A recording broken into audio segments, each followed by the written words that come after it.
Bonjour tout le monde, mon nom c'est Solange Thibodeau, alias Solange Bonheur, et je suis l'auteur du livre de la COVID-19 à la dictature mondiale. Hier, je vous laissais en vous disant que plusieurs médecins des hôpitaux de New York disaient aux journalistes « Nous ne manquons pas seulement de respirateurs, mais également de machines à dialyse. » Alors, je continue le troisième paragraphe de la page 94 et c'est le docteur Brian Ardis, médecin américain, praticien holistique, qui se prononce. Il nous dit ceci. « Le problème m'intrigue alors fortement, continue Dr. Ardis. J'ai justement vécu un scénario similaire à peine 3 mois précédent, mai 2020, où je vois toutes ces interventions dans les médias. Mon propre beau-père décède à l'hôpital suite à un mauvais protocole de soins en début février. Ma femme et moi recevons un appel téléphonique le 3e jour de son traitement contre la grippe. On nous annonce qu'il souffre d'insuffisance rénale aiguë avant de comprendre que la cause provient du médicament prescrit. C'est beau de voir ça, un médicament prescrit qui rend plus malade qu'avant que le patient le reçoive. C'est ça là, qui est dit, là. Rien d'autre que ça. Un médicament non recommandé pour la grippe puisqu'il est reconnu pour provoquer une telle insuffisance rénale. Jamais un virus ne cause des lésions rénales aiguës. 3 mois plus tard, je lis un mémo d'Anthony Fauci du NIH. Qu'est-ce que le NIH? C'est National Institute of Health aux États-Unis. Ce sont des institutions gouvernementales des États-Unis qui font de la recherche médicale et biomédicale. Elles dépendent du département de la santé et des services sociaux des États-Unis. Elles dénombrent de nombreux cas d'insuffisance rénale aiguë. Le site cdc.gov forme la principale agence fédérale des États-Unis en matière de protection de la santé publique. Ces centres produisent des informations dans le but d'améliorer les décisions gouvernementales en matière de santé. Tout ça, c'est en principe. C'est ce que c'est supposé être officiellement. Mais ce que c'est dans la réalité concrète, ça semble pas être tout à fait pareil. OK, où j'étais rendu? Je cherche alors, dit Dr. Ardis, à comprendre pourquoi tous ces médecins, infirmières, administrateurs d'hôpitaux à New York continuent de rapporter le même vécu. Une situation semblable à la mienne aux jours 3, 4 et 5 du traitement contre le soi-disant virus à New York.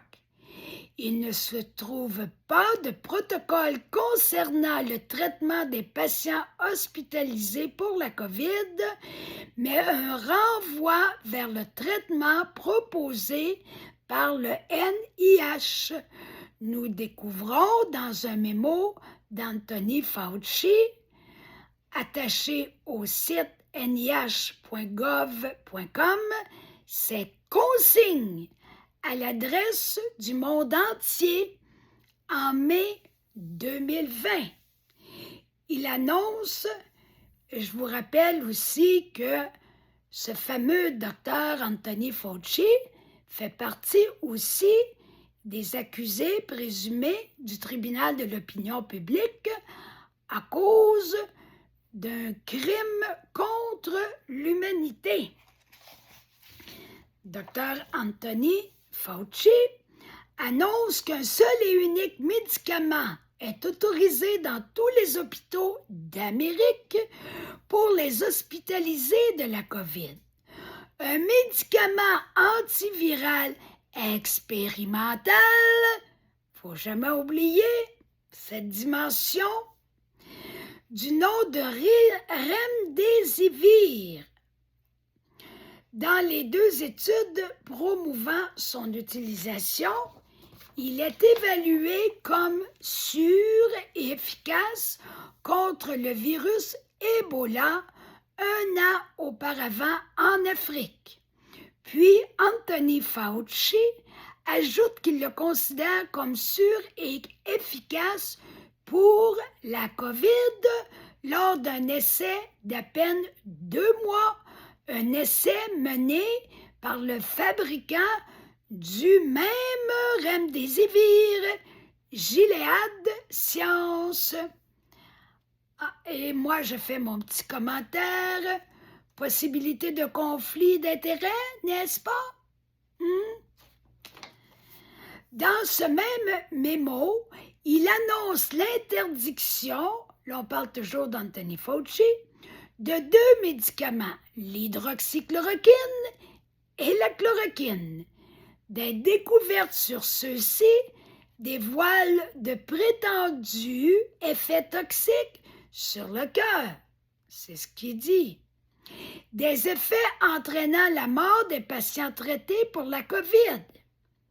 Docteur Ardis commente en disant « Je ne m'y attarde pas à ce moment-là. » Du début de cette vidéo jusqu'à 8 minutes 11 secondes, le docteur Raoult nous parle de la réalité concernant l'hydroxychloroquine.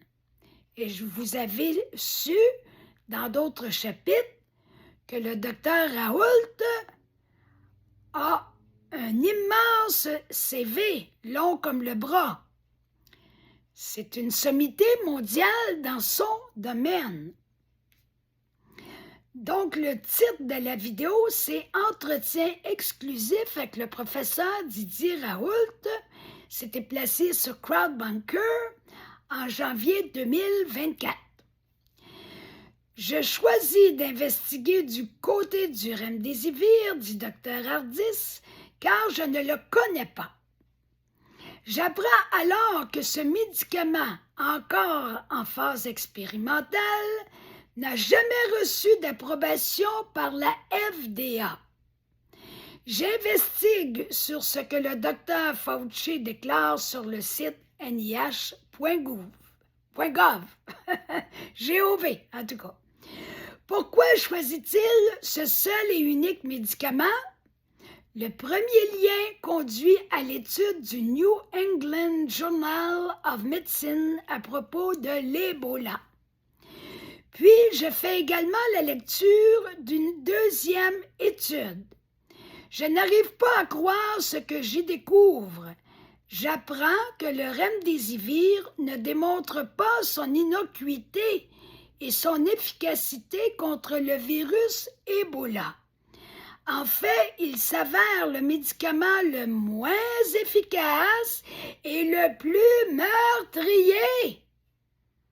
Tout le monde connaît le mot meurtrier, j'espère. Le plus meurtrier de l'essai.